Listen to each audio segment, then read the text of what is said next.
Alors, quel rôle va jouer la blockchain privée? Déjà, il faut partir de l'assertion que certains business vont devoir nécessairement utiliser les blockchains dans la vie de tous les jours, notamment pour la gestion de données importantes. Par exemple, les cabinets d'avocats ou alors les offices de notaires ou encore les experts comptables ou tout service engagé dans la certification de documents, de preuves, la transaction et l'échange de différents types de valeurs, la preuve de validation, etc., etc. Et donc on se rend compte qu'en réalité la blockchain est une porte de sortie à moyen et surtout à long terme pour les business et les entreprises qui chaque jour sont obligés de brasser des millions, voire des milliards de données, et notamment des données privées, afin d'assurer à la fois une sécurité standard, donc cryptographique, et une transparence dans la gestion du flux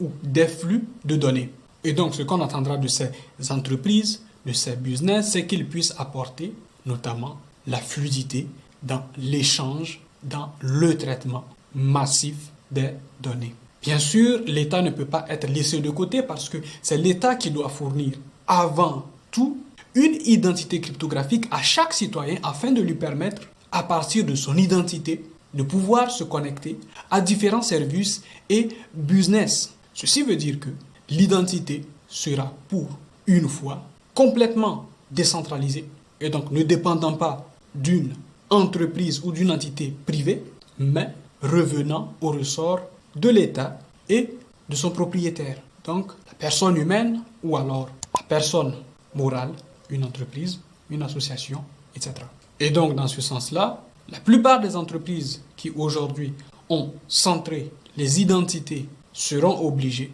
de changer un tant soit peu, notamment leur business model, afin de s'adapter à une identité dont ils n'auront quasiment aucune maîtrise. Et l'autre chose, bien sûr, il ne faudra pas oublier que nous sommes en train d'entrer progressivement dans un monde basé sur du token, l'utilisation massive de tokens, ou qu'on pourrait encore appeler ici de pièces électroniques.